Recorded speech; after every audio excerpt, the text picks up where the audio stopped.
नमस्कार साथियों। आज की जो समीक्षा का टॉपिक है, भारतीय राजनीति की बीमारी दल बदल। जी हाँ, मेरी ये समीक्षा केवल छात्रों के लिए है। इसका किसी राजनीतिक दल संगठन से कोई भी लेना देना नहीं है। भारत को विश्व के सबसे बड़े लोकतंत्र की प्रतिष्ठा प्राप्त है, जहां जनादेश पर ही पूरा राजनीतिक ढांचा टिका है, लेकिन हालिया घटनाएं इस ढांचे को आघात पहुंचा रही हैं।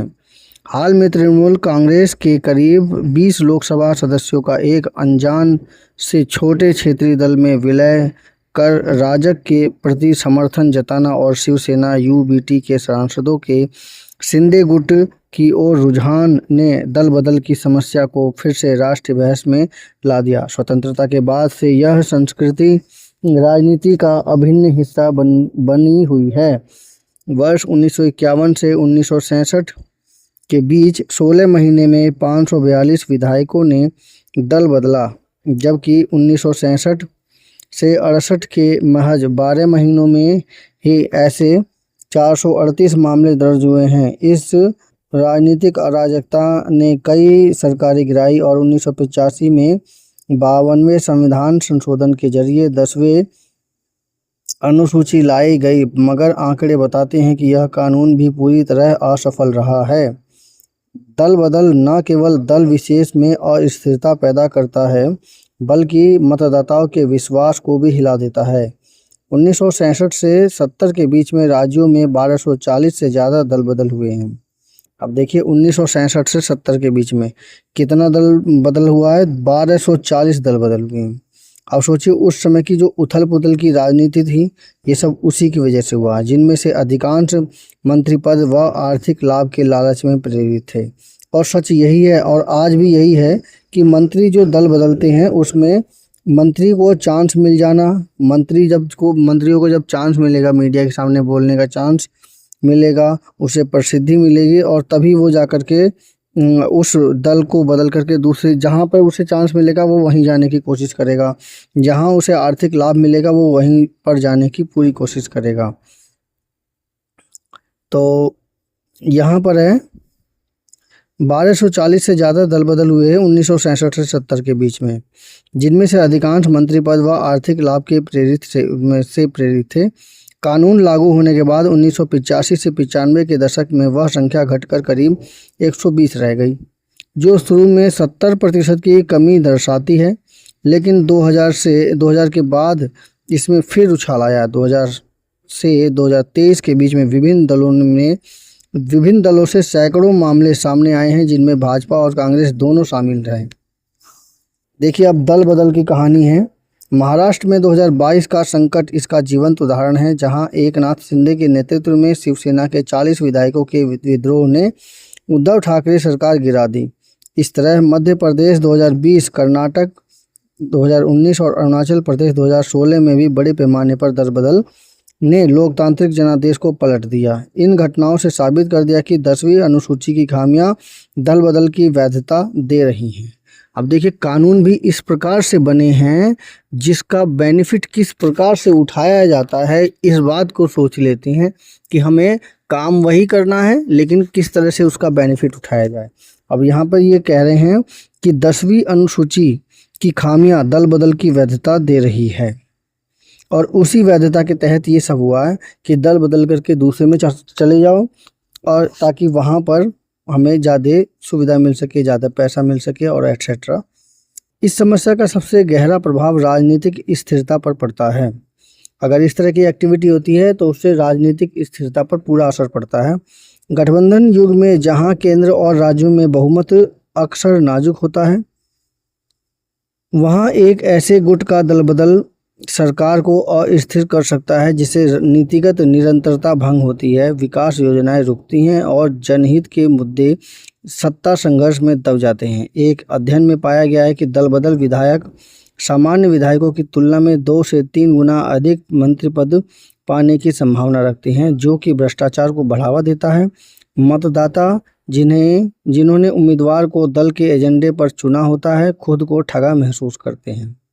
अब देखिए, यहाँ पर ये कह रहा है कि ये जो समस्या है, जो दल बदल की समस्या है, उसका गहरा प्रभाव राजनीतिक स्थिरता पर पड़ता है। अगर मान लीजिए एक सरकार जिसके पास अच्छी खासी वोट हैं, वो अगर कोई भी डिसीजन लेती है, अब उस डिसीजन के विरोध में अगर कोई बोलने वाला अगर खड़ा होता है, अगर उस बोलने वाले के पक्ष में चले जाए कोई एक सत्ता पक्ष, तो उससे क्या होगी, सरकार की स्थिरता गिरेगी। जब सरकार की स्थिरता गिरती है तो उसकी वजह से स्टॉक मार्केट पे फर्क पड़ता है। जबकि वास्तविकता ये है कि जब तक आपको प्रॉफिट होता रहेगा तब तक आप सत्ता में बरकरार हैं, सत्ता स्मूथ चलती रहे, इसका कोई भी महत्व नहीं है कि सत्ता पक्ष की है विपक्ष की है, कौन सी पार्टी है कौन सी नहीं है। वास्तविकता यही है कि सत्ता कंटिन्यू चलती रहे, कोई उस पर आँच ना आए, कंटिन्यू जीडीपी बढ़ती रहे और किसी भी प्रकार की कोई रुकावट ना हो, ऐसी सत्ता सबसे ज़्यादा अच्छी मानी जाती है बजाय ये पार्टीबाजी की लड़ाई करने के। तो वास्तविकता यही है, लेकिन इसमें जो दल बदलू होते हैं वो उसका फ़ायदा उठा लेते हैं। और दल बदलू क्यों क्यों होते हैं? दल बदलू का मतलब ये है कि मुझे अगर उस वाले दल में जाने पर ज़्यादा बेनिफिट मिल रहा है, ज़्यादा पैसा मिल रहा है, तो मैं उस वाले दल में जाऊंगा और ज़्यादा बेनिफिट उठाऊंगा, मुझे बोलने का चांस मिल जाएगा और एटसेट्रा बहुत सारे बेनिफिट रहते हैं। इसकी वजह से वो एक दल से दूसरे दल में जाता है। तो सबसे पहले तो सरकारों को ये भी देखना चाहिए कि अगर संसद में मान लीजिए एक कमज़ोर पार्टी वाला भी है और एक मजबूत पार्टी वाला है, तो अगर मजबूत पार्टी वाला किसी बात को अगर लेकर के एजेंडा चल रहा है, तो उसके विपक्ष में या दूसरे शब्दों में कहें कि उसके अपोजिट में बोलने वाले के पास, जिनके पास बहुत कम मत हैं, वो अगर बोलना चाह रहा है तो उसको भी अवसर दिया जाए। ये तो मोदी साहब के शासनकाल में मैंने खुद देखा है कि उन्हें अवसर दिया जाता है, लेकिन टाइम पीरियड बहुत शॉर्ट मिल जाता है, लेकिन मिलता तो है, क्योंकि जिस प्रकार से बहुमत की संख्या होती है उसी हिसाब से जितने विधायक होते हैं उसी हिसाब से टाइम एडजस्टमेंट किया जाता है कि इतने समय में आपको बोलने का अवसर दिया जाएगा। तो कहने का मतलब है कि अवसर दिया जाता है, लेकिन अगर वो स्थिर पार्टी वाला अगर राजनीतिक में रहता है तो उसको ज़्यादा अवसर मिल जाता है इन कंपैरिजन दूसरों से। गठबंधन युग में जहां केंद्र और राज्यों में बहुमत अक्सर नाजुक होता है, वहां एक छोटे गुट का दलबदल सरकार को अस्थिर कर सकता है। इससे नीतिगत निरंतरता भंग हो जाती है। देखो, नीतिगत निरंतरता ये सबसे बड़ी बात है। नीतिगत निरंतरता भंग हो जाती है, विकास योजनाएं रुक जाती हैं। अब देखिए, एक पार्टी जो कि बहुमत है वो मान लीजिए कि रोड बनाने की बात कर रही है, अब दूसरा जो है उसके विपक्ष में वो इसको पैसा पास करवाए, उसके ठीक अपोजिट में वो बैठ जाता है कि भाई मैं रोड पार हो जाएंगे तो फिर सारे वोट उसके पास पहुंच जाएंगे, तो मेरे पास क्या मिलेगा। तो वो उसके ठीक अपोजिट में काम करता है। अभी देखिए, महिला बिल आया, महिला बिल पर क्या हुआ कि पक्ष ने तो सपोर्ट दिया कि भाई मेरे को जो भी बात करनी है वो इस तरह से किया जाए, लेकिन विपक्ष चाहता है कि अगर ये इस प्रकार से अगर बिल पास हो गया तो फिर हमारे हाथ से सत्ता चली जाएगी, क्योंकि सारी की सारी महिलाएं 50% होती हैं, वो दूसरे के हाथ में चली जाएंगी। और इसका असर ये हुआ कि वो योजना पूरी की तरह स्टॉप हो गई, तो विकास योजनाएं रुक जाती हैं। जनहित के मुद्दे सत्ता संघर्ष में दब जाते हैं। जनहित के जो मुद्दे होते हैं, यानी कि जो जनता के लिए बेनिफिट होते हैं, वो सत्ता संघर्ष यानी कि पक्ष और विपक्ष दोनों की लड़ाइयों में वो दब जाते हैं। वास्तविकता यही है। देखिए, पार्टी चाहे एक हो चाहे वो दूसरी हो, पक्ष हो चाहे विपक्ष हो, सच यही है कि जिस विधायक को अगर पैसा ज़्यादा मिलेगा वो उसी तरफ मुड़ता है। उसको सच और गलत या सही से कोई मतलब नहीं रहता, उसे अपना बेनिफिट उसे पहले रखता है, होता है लेकिन पहले रखता है। तो ऐसी स्थिति में सत्ता जो है आपस में जो है युद्ध हो जाते हैं।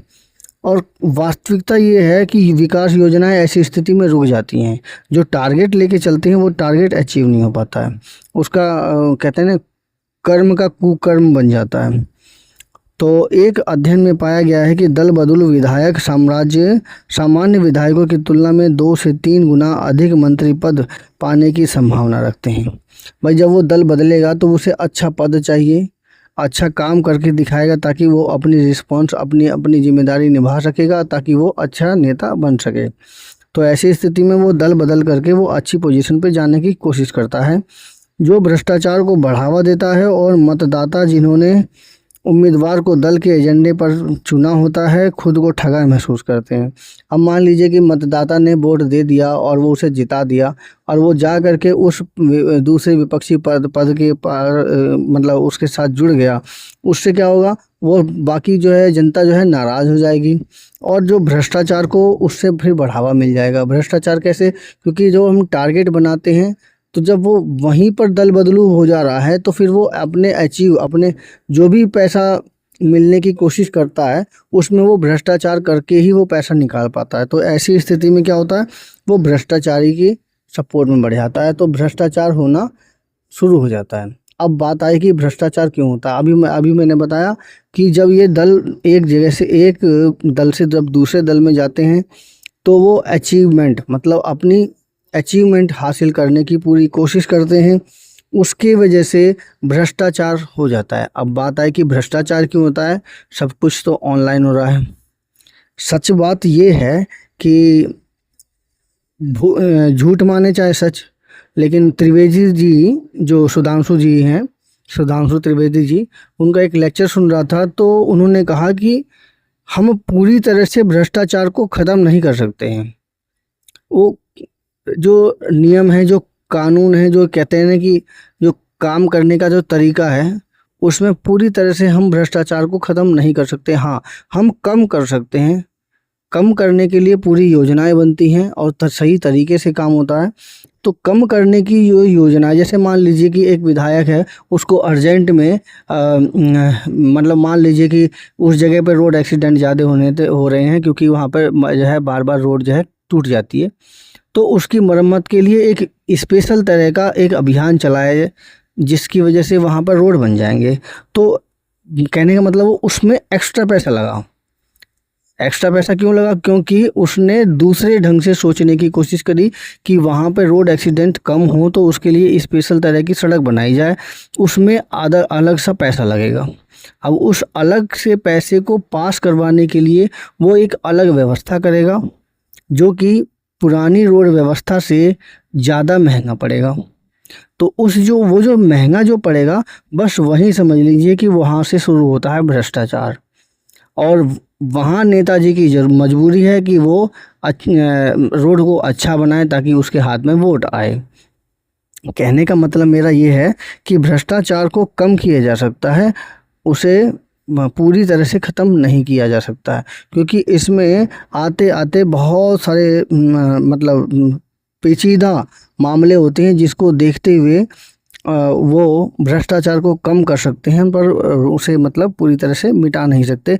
लेकिन यहाँ पर जब बात आती है कि मंत्री पद जब बदल करके एक जगह से एक दल से दूसरी दल में जाते हैं तो वहाँ पर क्या होता है, वहाँ पे भ्रष्टाचार की पोजीशन धीरे धीरे करके बढ़ना शुरू हो जाता है। मौजूदा दल बदल रोधी कानून की सबसे बड़ी कमजोरी स्पीकर की भूमिका है।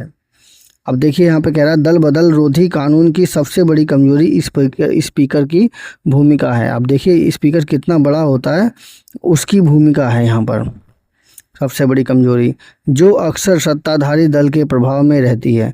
स्पीकर को जो चुनाव कौन करता है, जो सत्ता में आएगा वही उसको स्पीकर का चुनाव करता है। फैसले लंबे समय तक लंबित रहते हैं जिससे नेता बिना सजा के अपनी सीट पर काबिज रहते हैं। भाई जब उसी पार्टी का रहेगा तो नेता उसे दोषी बनाएगा नहीं, तो उसी सीट पर बना रहेगा। 2003 के 91 संशोधन के 1/3 की जगह 2/3 सदस्यों के विलय को छूट दी, लेकिन तृणमूल कांग्रेस के 20 सांसदों ने इसी छूट का फ़ायदा उठाकर एक छोटे दल में विलय कर लिया। सर्वोच्च न्यायालय ने स्पीकर के फैसले पर न्यायिक समीक्षा की गुंजाइश दी, मगर व्यावहारिक रूप से देरी बनी रही। परिणाम स्वरूप कानून का उद्देश्य विफल हो गया। तमाम विश्लेषण बताते हैं कि यह कानून दल बदल रोकने में सफल नहीं रहा। अब ये देखिए वहाँ पर जब स्पीकर जब दूसरे के पक्ष में हो जाए, अपने ही पार्टी के पक्ष में रहेगा ज़्यादातर, तो क्या होगा, जो भी गलत काम होगा वो उसे दबाया जाएगा। जब दबाया जाएगा तो वहाँ पर क्या है, दल मतलब वो अपनी पोजीशन बना के रखने की कोशिश करेगा। तो ऐसी स्थिति में क्या होगा, सच उभर के आएगा नहीं। दल बदल की संस्कृति भ्रष्टाचार को संस्थागत रूप से देती है। दल बदल एक खुलेआम होता है, अब खुलेआम होता है दल बदल, जहां सांसदों विधायकों का मंत्री पद, टिकट या अन्य लाभ देकर अपने पाले में किया जाता है। छोटे दलों के टूटने से संघीय ढांचा भी प्रभावित होता है। 2000 से 2015 के बीच दर्जनों ऐसे मामले सामने आए जहां दलों से बड़े पैमाने पर स्विचिंग हुई। इस बीमारी को रोकने के लिए सशक्त कानून अपरिहार्य है। स्पीकर की जगह एक स्वतंत्र ट्रिब्यूनल या चुनाव आयोग की अयोग्यता का अधिकार सौंपा जाए ताकि पक्षपात समाप्त हो।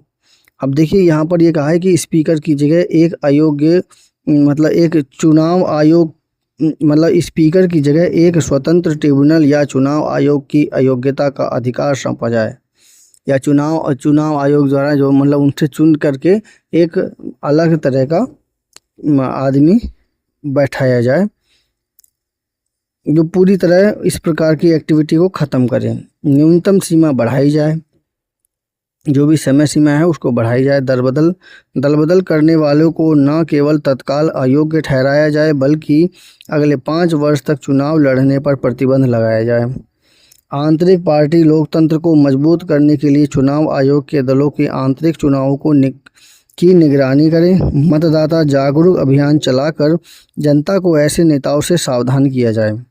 जी बिल्कुल, जन जागरूक अभियान चला करके अगर इस प्रकार के नेताओं को वोट ना देने से अगर जागरूक कर दिया जाए तो उससे क्या होगा, वहाँ की अर्थव्यवस्था मजबूत रहती है और वहाँ पे काम करने की जो क्षमता होगी, यह कहना चाहिए कि विकास होगी वो धीरे धीरे करके वो बढ़ती ही रहेगी। तो इसलिए जन जागरूक अभियान चलाकर जनता को नेताओं से सावधान करना चाहिए। कुछ लोग दल बदल को अभिव्यक्ति की स्वतंत्रता मानते हैं, लेकिन वास्तविकता में यह सिद्धांतों से ज़्यादा सत्ता लिप्सा से प्रेरित होता है। जी हाँ, सिद्धांतों से ज़्यादा सत्ता लिप्सा से मतलब उन्हें लालच रहता है कि मुझे अच्छी जगह मिल जाएगी ताकि मैं अच्छा काम करके अच्छी पोजीशन पा पाऊँगा। जर्मनी और न्यूजीलैंड जैसे देशों में दल बदल रोकने के सख्त प्राविधान सफल रहे हैं, जहां व्यक्तिगत स्वतंत्रता और सामूहिक जनादेश का संतुलन बना है। भारत में संसद को संयुक्त समिति गठित कर कानून की समीक्षा करनी चाहिए। यदि हम इस समस्या को नज़रअंदाज करते रहे तो लोकतंत्र सिर्फ चुनावी औपचारिकता बनकर रह जाएगा। दल बदल भारतीय राजनीति की पुरानी बीमारी है। सशक्त कानून, पारदर्शिता और आंतरिक सुधारों में ही इसे रोका जा सकता है। अब देखिए, सशक्त कानून हो, पारदर्शिता हो और आंतरिक सुधारों में सुधार हो, इसी से केवल इन्हें रोका जा सकता है। तभी जनादेश की गरिमा बनी रहेगी और लोकतंत्र सच्चे अर्थों में मजबूत होगा। चुने हुए प्रतिनिधि जनता के प्रति जवाबदेह रहेंगे। यही इस व्यवस्था की सच्ची परीक्षा है। जी हाँ, इसके अलावा और कोई रास्ता नहीं है अगर दल बदल कानून को रोका जाए। और दल बदल कानून को रोके कैसे, जब डिसीजन लेने वाला ही उसी फील्ड का हो, उसी पार्टी का हो, तो ऐसी स्थिति में हम दल बदल को रोकना बहुत ही मुश्किल हो जाता है। तो ऐसी स्थिति में फिर भ्रष्टाचार भी रोकना मुश्किल हो जाता है। तो कहने का मतलब कि या दूसरे शब्दों में कहें कि जब मेरे ही गोले का आदमी है तो मैं क्यों उसे दोषी बनाऊं। लेकिन जनता सब जानती है, सभी जगह से चुन करके संसद में बैठते हैं और वहाँ पर पब्लिक तो रहती नहीं है। जो नेता वहाँ पे उपस्थित होते हैं, जैसे उनके दिमाग में होता है वैसा वो कदम उठाते हैं। जनता इसमें केवल ये कर सकती है कि वो वोट देकर उन्हें विधायक या मेयर जैसे पद तक पहुंचा देती है। इसके अलावा वो क्या कर सकती है। अब वो दल बदल करके एक दल से दूसरे दल में चले जाए तो वो उसकी मर्जी रहेगी ना। तो इसमें नेता कब बदलेगा, जब उसे एक पार्टी से ज़्यादा दूसरी पार्टी में प्रॉफिट मिलेगा, और जब उसे प्रॉफिट मिलेगा तभी वो काम कर दिखाएगा जिससे कि उसे ज़्यादा से ज़्यादा आमदनी हो। तो एक मात्र इसका एक रास्ता ये भी हो सकता है कि जो नेता, चाहे वो पक्ष का हो चाहे वो विपक्ष का हो, वो केवल साइन करने तक रखा जाए, उन्हें किसी भी तरह से